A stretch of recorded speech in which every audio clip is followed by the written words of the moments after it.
Brothers Grimm.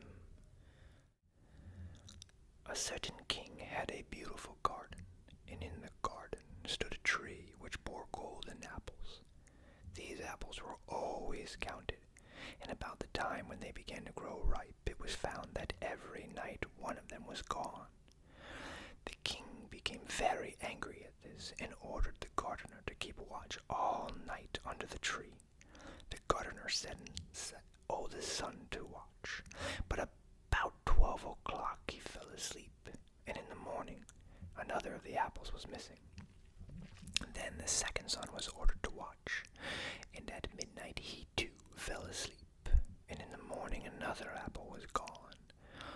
Then the third son offered to keep watch, but the gardener at first would not let him, for fear some harm should come to him. However, at last he consented, and the young man laid himself under the tree to watch.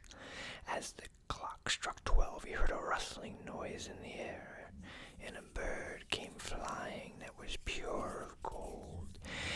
And as it was snapping at one of the apples with its beak, the gardener's son jumped up and shot an arrow at it. But the arrow did the bird no harm, only it dropped a golden feather from its tail, and then flew away.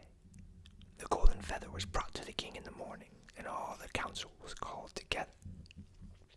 Everyone agreed that it was worth more than all the wealth of the kingdom, but the king said, "One feather is of no use to me. I must have the whole bird." Then the gardener's eldest son set out and thought to find the golden bird very easily, and when he had gone but a little way, he came to a wood, and by the side of the wood he saw a fox sitting. So he took his bow and made ready to shoot at it. Then the fox said, "Do not shoot me, for I will give you a good counsel. I know what your business is, and that you want to find the golden bird. You will reach a village in the evening, and when you get there, you will see two inns opposite to each other, one of which is very pleasant and beautiful to look at.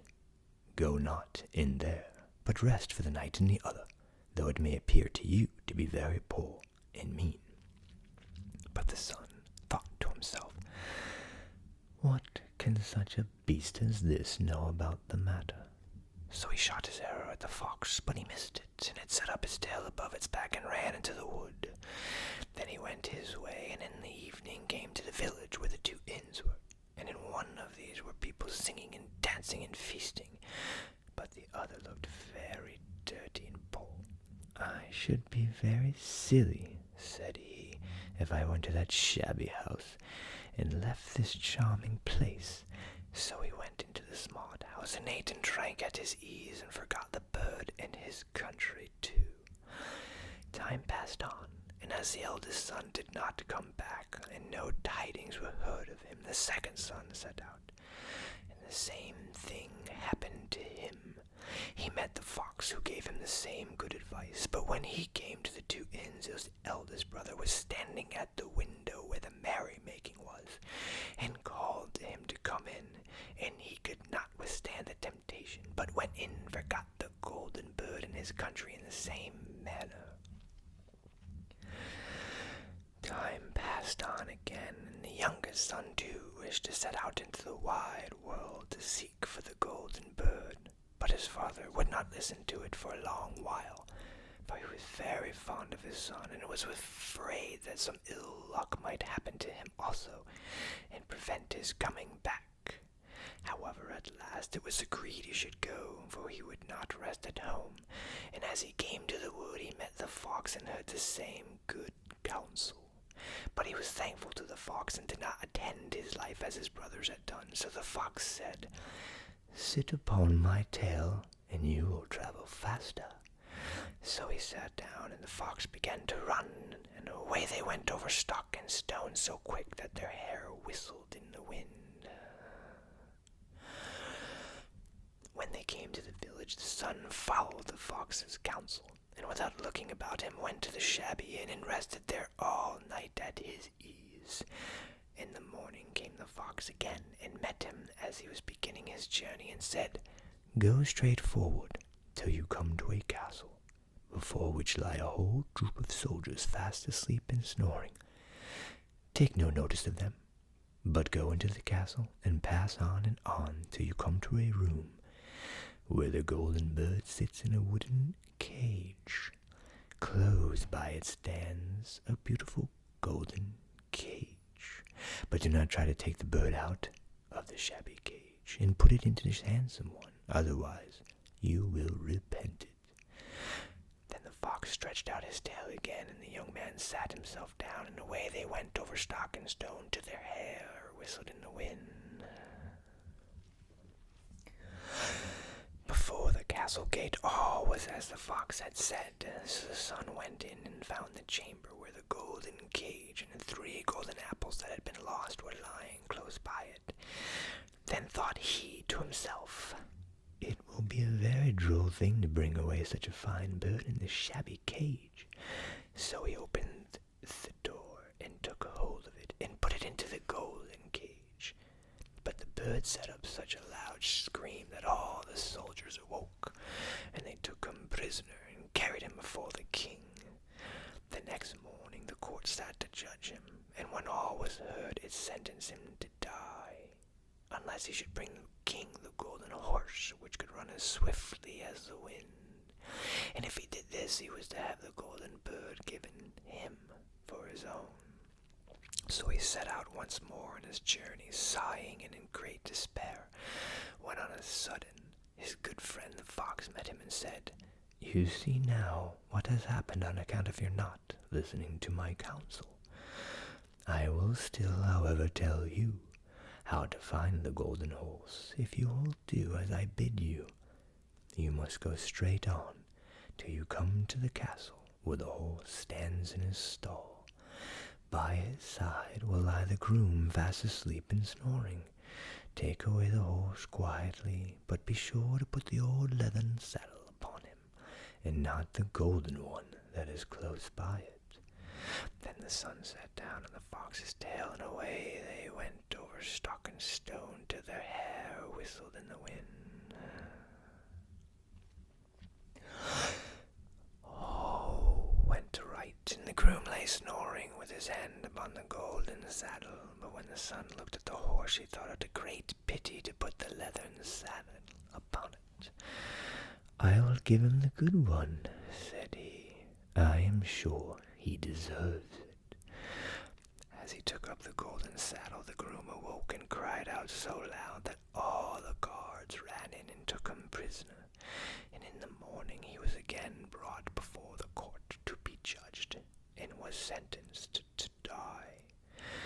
But it was agreed that if he could bring thither the beautiful princess, he should live and have the bird and the horse given him for his own. Then he went his way again, very sorrowful. But the old fox came and said, "Why did you not listen to me? If you had, you would have carried away both the bird and the horse. Yet will I once more give you counsel. Go straight on, and in the evening you will arrive at a castle. At 12 o'clock at night, the princess goes to the bathing house. Go up to her and give her a kiss, and she will let you lead her away. But take care you do not suffer her to go and take leave of her father and mother." Then the fox stretched out his tail, and so away they went over stock and stone till their hair whistled again. As they came to the castle, all was as the fox had said, and at 12 o'clock the young man met the princess going to the bath, and gave her the kiss, and she agreed to run away with him, but begged with many tears that he would let her take leave of her father. At first he refused, but she wept still more, and fell at his feet, till at last he consented. But the moment she came to her father's house, the gods awoke, and he was taken prisoner again. Then he was brought before the king, and the king said, "You shall never have my daughter unless in 8 days you dig away the hill that stops the view from my window. Now this hill was so big that the whole world could not take it away. And when he had worked for 7 days and had done very little, the fox came and said, "Lie down and go to sleep. I will work for you." And in the morning he awoke, and the hill was gone. So he went merrily to the king and told him that now that it was removed, he must give him the princess. Then the king was obliged to keep his word, and away went the young man and the princess. And the fox came and said to him, "We will have all three, the princess, the horse, and the bird." "Ah," said the young man, "that would be a great thing, but how can you contrive it?" "If you will only listen," said the fox, "it can soon be done. When you come to the king, and he asks for the beautiful princess, you must say, 'Here she is.' Then he will be very joyful, and you will mount the golden horse that they are to give you, and put out your hand to take leave of them, but shake hands with the princess last. Then lift her quickly onto the horse behind you, clap your spurs to his side, and gallop away as fast as you can." All went right.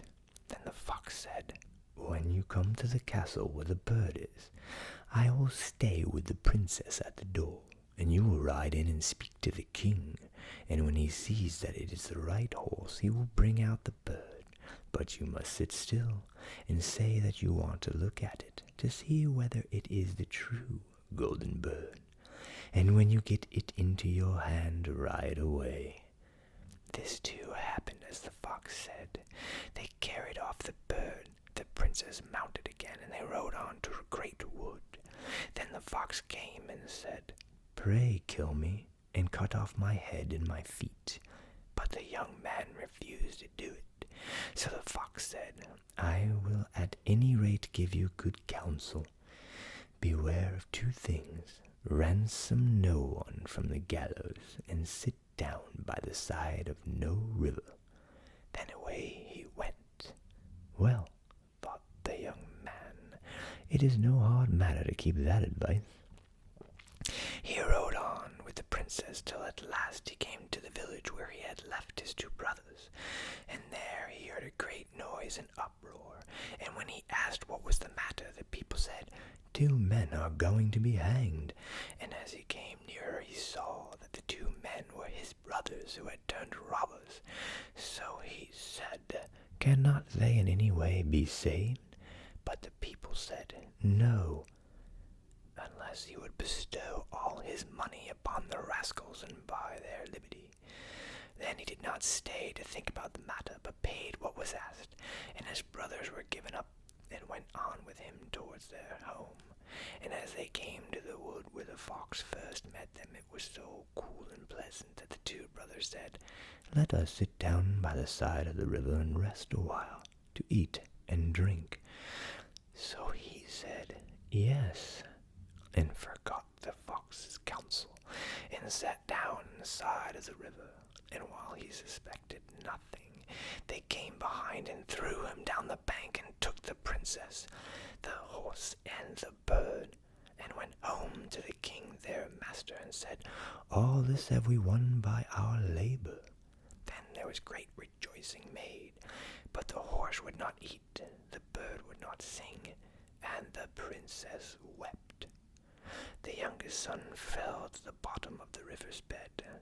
Luckily it was nearly dry, but his bones were almost broken, and the bank was so steep that he could not find a way to get out. Then the fox came once more and scolded him for not following his advice. Otherwise no evil would have befallen him. "Yet," said he, "I cannot leave you here, so lay hold of my tail and hold fast." Then he pulled him out of the river and said to him, as he got upon the bank, "Your brothers have set watch to kill you, if they find you in the kingdom." So he dressed himself as a poor man and came secretly to the king's court, and was scarcely within the doors when the horse began to eat and the bird to sing, and the princess left off weeping. went to the king and told him all his brother's roguery, and they were seized and punished, and he had the princess given to him again. And after the king's death, he was heir to his kingdom. A long while after, he went to walk one day in the wood, and the old fox met him, and besought him with tears in his eyes to kill him, and cut off his head and feet. And at last he did so, and in a moment the fox was changed into a man, and turned out to be the brother of the princess, who had been lost a great many